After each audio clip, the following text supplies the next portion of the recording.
ओम श्री गुरुवे नमः। ओम श्री नारायणाय नमः। आज आप दिव्य शक्तिशाली बृहस्पति कवच श्रवण करने वाले हैं। कहा जाता है कि यह कवच सबसे श्रेष्ठ कवच माना जाता है। इस कवच को श्रवण करने और पाठ करने से आर्थिक तंगी से मुक्ति मिलती है, कैरियर और कारोबार में सफलता मिलती है, सामाजिक प्रतिष्ठा बढ़ती है, मन को शांति और सकारात्मक ऊर्जा का प्रवाह होता है, ज्ञान की प्राप्ति होती है, धन समृद्धि मिलती है, सुख सौभाग्य में वृद्धि मिलती है और कुंडली में जो अशुभ ग्रहों का प्रभाव पड़ता है उससे भी मुक्ति मिल जाती है। भगवान बृहस्पति का यह कवच कुंडली में यदि गुरु को मजबूत करना हो तो इस कवच को नित्य प्रतिदिन श्रवण करना चाहिए और पाठ करना चाहिए। जिनकी जीवन में अनायास ही संकट आते जाते रहते हैं, ऐसे लोगों को गुरु कवच का पाठ करना चाहिए और इस कवच को श्रवण करना चाहिए। उसके जीवन से विघ्न विपत्ति और संकट मिट जाएंगे। चलिए इस दिव्य कवच को श्रवण करते हैं, जो कि हमने लगातार आपको श्रवण कराने के लिए उपलब्ध कराया है। भगवान बृहस्पति का, भगवान विष्णु का ध्यान करिए और इस कवच को सुनते रहिए और प्रार्थना करिए कि समस्त प्रकार के कष्ट संकट दूर हो जाएं। प्रयास करिए कि इस कवच को नित्य प्रतिदिन पाठन नहीं कर पाते तो कम से कम गुरुवार के दिन श्रवण करें और पाठन करने का प्रयास भी करें। सुनते रहिए। ओम अस्य श्री बृहस्पति कवच स्तोत्र मंत्रस्य ईश्वर ऋषिः अनुष्टुप् छन्दः गुरुर्देवता गम्बीजं श्री शक्तिः क्लीं कीलकं गुरुपीत्यर्थं जपे विनियोगः अभीष्ट फलदं देवं शरवज्ञं सुरपूजितम् अक्षमालाधरं शान्तं प्रणमामि बृहस्पतिं। बृहस्पतिः शिरः पातु ललाटं पातु मे गुरुः करणौ शूरगुरुः पातु नेत्रे मे भीष्टदायक जिह्वां पातु सुराचार्य नासां मे वेदपारगः मुखं मे पातु सर्वज्ञो कण्ठं मे देवता गुरुः भुजावाङ्गिरसः पातु करौ पातु शुभप्रदः स्तनौ मे पातु वागीशः उच्चिं मे शुभलक्षणः नाभिं देवगुरुः पातु मध्यं पातु सुखप्रदः कटिं पातु जगद्बन्धुः ऊरू मे पातु वाक्पतिः जानुजङ्घे शुराचार्यो पादौ विश्वात्मकस्तथा अन्यानि यानि चाङ्गानि रक्षेन्मे शर्वतो गुरुः इत्येतत् कवचं दिव्यं त्रिसन्ध्यं यः पठेन्नरः सर्वान् कामान् वाप्नोति सर्वत्र विजयी भवेत् इति श्री ब्रह्मयामले बृहस्पति कवचं सम्पूर्णम्। ओम बृहस्पतये नमः। ओम बृहस्पतये नमः। ओम बृहस्पतये नमः। ओम अभीष्ट फलदं देवं सर्वज्ञं सुरपूजितम् अक्षमालाधरं शान्तं प्रणमामि बृहस्पतिं। बृहस्पतिः शिरः पातु ललाटं पातु मे गुरुः करणौ सुरगुरुः पातु नेत्रे मे भीष्टदायकः जिह्वां पातु सुराचार्यो नासां मे वेदपारगः मुखं मे पातु सर्वज्ञो कण्ठं मे देवता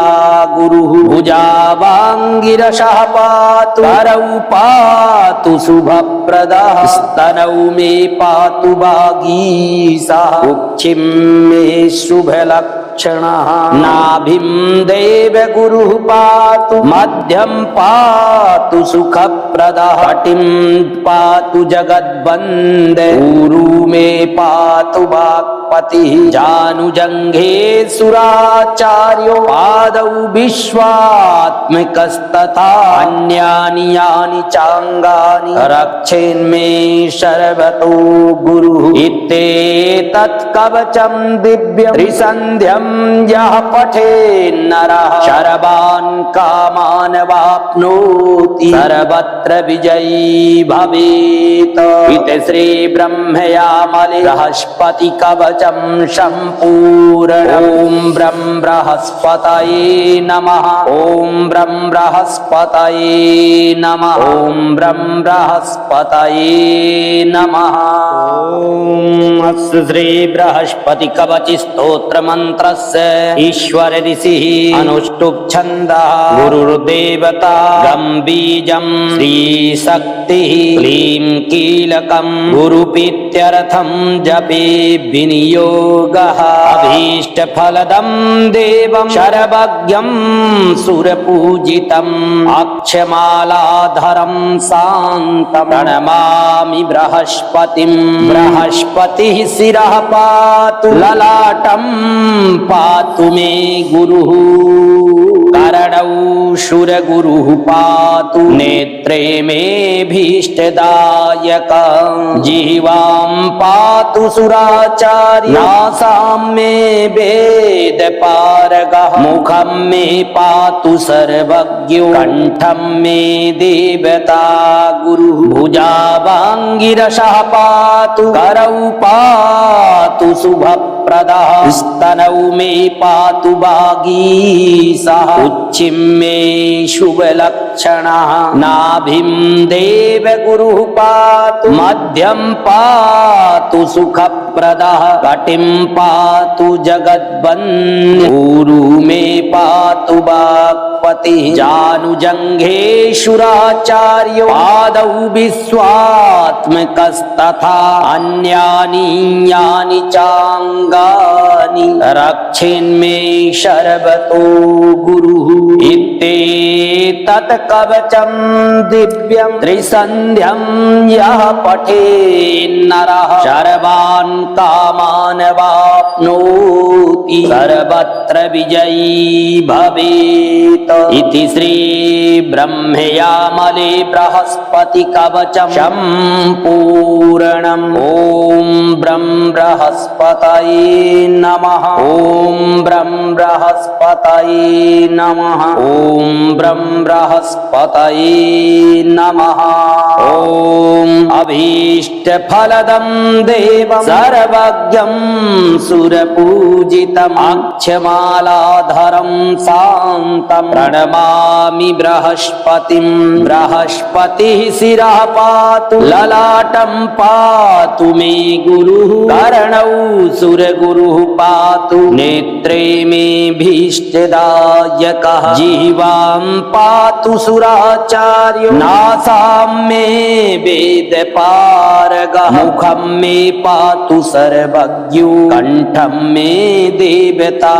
गुरुः भुजावाङ्गिरसः पातु करौ पातु शुभप्रदः स्तनौ मे पातु वागीशः उच्चिं मे शुभलक्षणः नाभिं देवगुरुः पातु मध्यं पातु सुखप्रदः कटिं पातु जगद्वन्द्य ऊरु मे पातु वाक्पतिः जानुजङ्घे सुराचार्यो पादौ विश्वात्मकस्तथा अन्यानि यानि चाङ्गानि रक्षेन्मे सर्वतो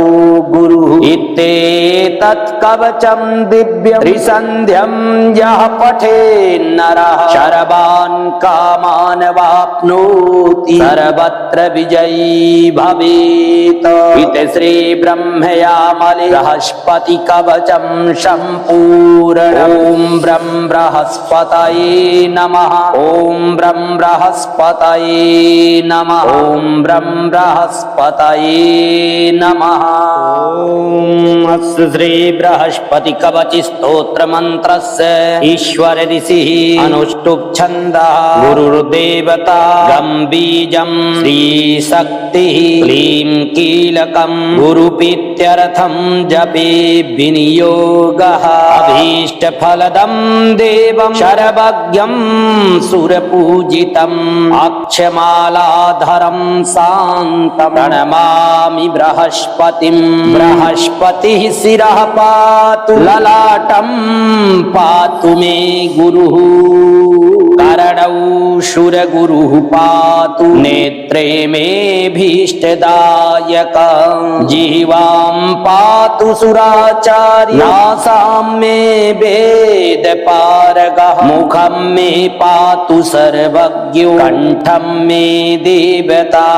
गुरुः भुजावाङ्गिरसः पातु करौ पातु शुभप्रदः स्तनौ मे पातु वागीशः उच्चिं मे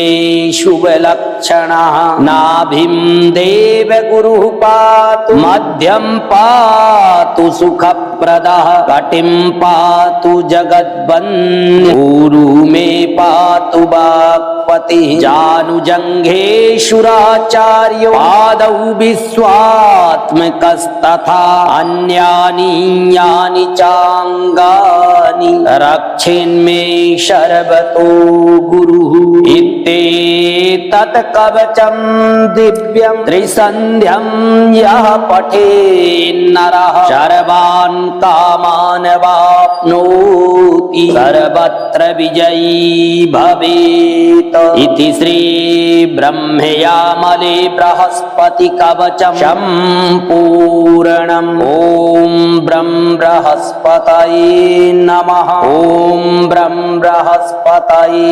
नमः ॐ ब्रं बृहस्पतये नमः ॐ अभीष्टफलदं देवं सर्वज्ञं सुरपूजितम् अक्षमालाधरं शान्तं प्रणमामि बृहस्पतिं बृहस्पतिः शिरः पातु ललाटं पातु मे गुरुः करणौ सुरगुरुः पातु नेत्रे मे भीष्टदायकः जिह्वां पातु सुराचार्यो नासां मे वेदपारगः मुखं मे पातु सर्वज्ञो कण्ठं मे देवता गुरुः भुजावाङ्गिरसः पातु करौ पातु शुभप्रदः स्तनौ मे पातु वागीशः उच्चिं मे शुभलक्षणः नाभिं देवगुरुः पातु मध्यं पातु सुखप्रदः कटिं पातु जगद्वन्द्यः ऊरू मे पातु वाक्पतिः जानुजङ्घे सुराचार्यो पादौ विश्वात्मकस्तथा अन्यानि यानि चाङ्गानि रक्षेन्मे शर्वतो गुरुः इत्येतत् कवचं दिव्यं त्रिसन्ध्यं यः पठेन्नरः सर्वान् कामान् वाप्नोति सर्वत्र विजयी भवेत् इति श्री ब्रह्मयामले बृहस्पति कवचं सम्पूर्णम् ॐ ब्रं बृहस्पतये नमः ॐ ब्रं बृहस्पतये नमः ॐ ब्रं बृहस्पतये नमः ॐ अस्य श्री बृहस्पति कवच स्तोत्र मंत्रस्य ईश्वर ऋषिः अनुष्टुप् छन्दः गुरुर्देवता गं बीजं श्रीशक्तिः क्लीं कीलकं गुरुपीत्यर्थं जपे विनियोगः अभीष्टफलदं देवं शरभग्यं सुरपूजितम् अक्षमालाधरं शान्तं प्रणमामि बृहस्पतिं बृहस्पतिः शिरः पातु ललाटं पातु मे गुरुः करणौ शूरगुरुः पातु नेत्रे मे भीष्टदायक जिह्वां पातु सुराचार्य नासां मे वेदपारगः मुखं मे पातु सर्वज्ञो कण्ठं मे देवता गुरुः भुजावाङ्गिरसः पातु करौ पातु शुभप्रदः स्तनौ मे पातु वागीशः उच्चिं मे शुभलक्षणः नाभिं देवगुरुः पातु मध्यं पातु सुखप्रदः कटिं पातु जगद्बन्धुः ऊरु मे पातु वाक्पतिः जानुजङ्घे शुराचार्यो पादौ विश्वात्मकस्तथा अन्यानि यानि चाङ्गानि रक्षेन्मे सर्वतो गुरुः इत्येतत् कवचं दिव्यं त्रिसन्ध्यं यः पठेन्नरः सर्वान् कामान् वाप्नोति सर्वत्र विजयी भवेत् इति श्री ब्रह्मयामले बृहस्पति कवचं सम्पूर्णम् ॐ ब्रह्म बृहस्पतये नमः ॐ ब्रह्म बृहस्पतये नमः ॐ ब्रह्म बृहस्पतये नमः ॐ अभीष्टफलदं देवं सर्वज्ञं सुरपूजितम् अक्षमालाधरं शान्तं प्रणमामि बृहस्पतिं बृहस्पतिः शिरः पातु ललाटं पातु मे गुरुः कर्णौ सुरगुरुः पातु नेत्रे मे भीष्टदायकः जिह्वां पातु सुराचार्यो नासां मे वेदपारगः मुखं मे पातु सर्वज्ञो कण्ठं मे देवता गुरुः भुजावाङ्गिरसः पातु करौ पातु शुभप्रदः स्तनौ मे पातु वागीशः कुक्षिं मे शुभलक्षणः नाभिं देवगुरुः पातु मध्यं पातु सुखप्रदः कटिं पातु जगद्बन्धुः ऊरु मे पातु वाक्पतिः जानुजङ्घे सुराचार्यो पादौ विश्वात्मकस्तथा अन्यानि यानि चाङ्गानि रक्षेन्मे सर्वतो गुरुः इत्येतत् कवचं दिव्यं त्रिसन्ध्यं यः पठेन्नरः सर्वान् कामान् वाप्नोति सर्वत्र विजयी भवेत् इति श्री ब्रह्मयामले बृहस्पति कवचं सम्पूर्णम् ॐ ब्रह्म बृहस्पतये नमः ॐ ब्रह्म बृहस्पतये नमः ॐ ब्रह्म बृहस्पतये नमः ॐ अस्य श्री बृहस्पति कवच स्तोत्र मंत्रस्य ईश्वर ऋषिः अनुष्टुप् छन्दः गुरुर्देवता गं बीजं श्री शक्तिः क्लीं कीलकं गुरुपीत्यर्थं जपे विनियोगः अभीष्टफलदं देवं सर्वज्ञं सुरपूजितम् अक्षमालाधरं शान्तं प्रणमामि बृहस्पतिं बृहस्पतिः शिरः पातु ललाटं पातु मे गुरुः कर्णौ सुरगुरुः पातु नेत्रे मे भीष्टदायकः जिह्वां पातु सुराचार्यो नासां मे वेदपारगः मुखं मे पातु सर्वज्ञो कण्ठं मे देवता गुरुः भुजावाङ्गिरसः पातु करौ पातु शुभप्रदः स्तनौ मे पातु वागीशः उच्चिं मे शुभलक्षणः नाभिं देवगुरुः पातु मध्यं पातु सुखप्रदः कटिं पातु जगद्बन्धुः ऊरु मे पातु वाक्पतिः जानुजङ्घे शुराचार्यो पादौ विश्वात्मकस्तथा अन्यानि यानि चाङ्गानि रक्षेन्मे सर्वतो गुरुः इत्येतत् कवचं दिव्यं त्रिसन्ध्यं यः पठेन्नरः सर्वान् कामान् वाप्नोति सर्वत्र विजयी भवेत् इति श्री ब्रह्मयामले बृहस्पति कवचं सम्पूर्णम् ॐ ब्रह्म बृहस्पतये नमः ॐ ब्रं बृहस्पतये नमः ॐ ब्रं बृहस्पतये नमः ॐ अभीष्टफलदं देवं सर्वज्ञं सुरपूजितम् अक्षमालाधरं शान्तं प्रणमामि बृहस्पतिं बृहस्पतिः शिरः पातु ललाटं पातु मे गुरुः कर्णौ सुरगुरुः पातु नेत्रे मे भीष्टदायकः जिह्वां पातु सुराचार्यो नासां मे वेदपारगः मुखं मे पातु सर्वज्ञो कण्ठं मे देवता गुरुः भुजावाङ्गिरसः पातु करौ पातु शुभप्रदः स्तनौ मे पातु वागीशः कुक्षिं मे शुभलक्षणः नाभिं देवगुरुः पातु मध्यं पातु सुखप्रदः कटिं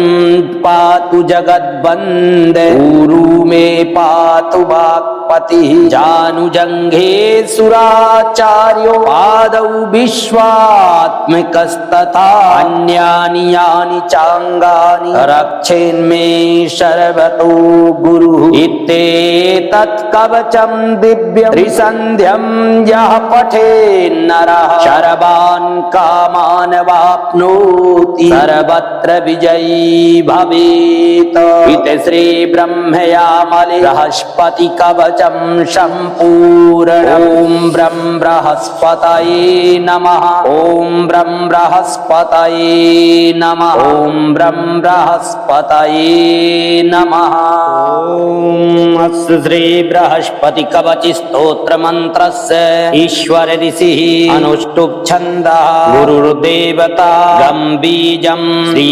शक्तिः क्लीं कीलकं गुरुपीत्यर्थं जपे विनियोगः अभीष्टफलदं देवं सर्वज्ञं सुरपूजितम् अक्षमालाधरं शान्तं प्रणमामि बृहस्पतिं बृहस्पतिः शिरः पातु ललाटं पातु मे गुरुः कर्णौ सुरगुरुः पातु नेत्रे मे भीष्टदायकः जिह्वां पातु सुराचार्यो नासां मे वेदपारगः मुखं मे पातु सर्वज्ञो कण्ठं मे देवता गुरुः भुजावाङ्गिरसः पातु करौ पातु शुभप्रदः स्तनौ मे पातु वागीशः उच्छिं मे शुभलक्षणः नाभिं देवगुरुः पातु मध्यं पातु सुखप्रदः कटिं पातु जगद्वन्द्य ऊरू मे पातु वाक्पतिः जानुजङ्घे सुराचार्यो पादौ विश्वात्मकस्तथा अन्यानि यानि चाङ्गानि रक्षेन्मे सर्वतो गुरुः इत्येतत् कवचं दिव्यं त्रिसन्ध्यं यः पठेन्नरः सर्वान् कामान् वाप्नोति सर्वत्र विजयी भवेत् इति श्री ब्रह्मयामले बृहस्पति कवचं सम्पूर्णम् ॐ ब्रं बृहस्पतये नमः ॐ ब्रं बृहस्पतये नमः ॐ ब्रं बृहस्पतये नमः ॐ अभीष्टफलदं देवं सर्वज्ञं सुरपूजितम् अक्षमालाधरं शान्तं प्रणमामि बृहस्पतिं बृहस्पतिः शिरः पातु ललाटं पातु मे गुरुः कर्णौ सुरगुरुः पातु नेत्रे मे भीष्टदायकः जिह्वां पातु सुराचार्यो नासां मे वेदपारगः मुखं मे पातु सर्वज्ञो कण्ठं मे देवता गुरुः भुजावाङ्गिरसः पातु करौ पातु शुभप्रदः स्तनौ मे पातु वागीशः कुक्षिं मे शुभलक्षणः विजयलक्षणः नाभिं देवगुरुः पातु मध्यं पातु सुखप्रदः कटिं पातु जगद्वन्द्य ऊरू मे पातु वाक्पतिः जानुजङ्घे सुराचार्यो पादौ विश्वात्मकस्तथा अन्यानि यानि चाङ्गानि रक्षेन्मे सर्वतो गुरुः इत्येतत् कवचं दिव्यं त्रिसन्ध्यं यः पठेन्नरः सर्वान् कामान् वाप्नोति सर्वत्र विजयी भवेत् इति श्री ब्रह्मयामले बृहस्पति कवचं सम्पूर्णम् ॐ ब्रं बृहस्पतये नमः ॐ ब्रं बृहस्पतये नमः ॐ ब्रं बृहस्पतये नमः ॐ अस्य श्री बृहस्पति कवच स्तोत्र मंत्रस्य ईश्वर ऋषिः अनुष्टुप् छन्दः गुरुर्देवता गं बीजं श्री शक्तिः क्लीं कीलकं गुरुप्रीत्यर्थं जपे विनियोगः अभीष्ट फलदं देवं सर्वज्ञं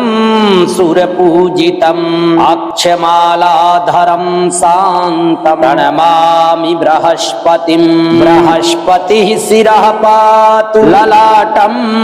पातु मे गुरुः करणौ सुरगुरुः पातु नेत्रे मे भीष्टदायक जिह्वां पातु सुराचार्य नासां मे वेदपारगः मुखं मे पातु सर्वज्ञो कण्ठं मे देवता गुरुः भुजावाङ्गिरसः पातु करौ पातु शुभप्रदः स्तनौ मे पातु वागीशः उच्चिं मे शुभलक्षणः नाभिं देवगुरुः पातु मध्यं पातु सुखप्रदः कटिं पातु जगद्वन्द्य ऊरू मे पातु वाक्पतिः जानुजङ्घे सुराचार्यो पादौ विश्वात्मकस्तथा अन्यानि यानि चाङ्गानि रक्षेन्मे सर्वतो गुरुः इत्येतत् कवचं दिव्यं त्रिसन्ध्यं यः पठेन्नरः सर्वान् कामान् वाप्नोति सर्वत्र विजयी भवेत् इति श्री ब्रह्मयामले बृहस्पति कवचं सम्पूर्णम् ॐ ब्रं बृहस्पतये नमः ॐ ब्रं बृहस्पतये नमः ॐ ब्रं बृहस्पतये नमः ॐ अभीष्टफलदं देवं सर्वज्ञं सुरपूजितम् अक्षमालाधरं शान्तं प्रणमामि बृहस्पतिं बृहस्पतिः शिरः पातु ललाटं पातु मे गुरुः करणौ सुरगुरुः पातु नेत्रे मे भीष्टदायकः जिह्वां पातु सुराचार्यो नासां मे वेदपारगः मुखं मे पातु सर्वज्ञो कण्ठं मे देवता गुरुः भुजावाङ्गिरसः पातु करौ पातु शुभप्रदः स्तनौ मे पातु वागीशः उच्चिं मे शुभलक्षणः नाभिं देवगुरुः पातु मध्यं पातु सुखप्रदः कटिं पातु जगद्वन्द्य ऊरू मे पातु वाक्पतिः जानुजङ्घे सुराचार्यो पादौ विश्वात्मकस्तथा अन्यानि यानि चाङ्गानि रक्षेन्मे सर्वतो गुरुः इत्येतत् कवचं दिव्यं त्रिसन्ध्यं यः पठेन्नरः सर्वान् कामान् वाप्नोति सर्वत्र विजयी भवेत् इति श्री ब्रह्मयामले बृहस्पति कवच कवचं सम्पूर्णम् ॐ ब्रं बृहस्पतये नमः ॐ ब्रं बृहस्पतये नमः ॐ ब्रं बृहस्पतये नमः ॐ अस्य श्री बृहस्पति कवच स्तोत्र मंत्रस्य ईश्वर ऋषिः अनुष्टुप् छन्दः गुरुर्देवता गं बीजं श्री शक्तिः क्लीं कीलकं गुरुप्रीत्यर्थं जपे विनियोगः अभीष्ट फलदं देवं सर्वज्ञं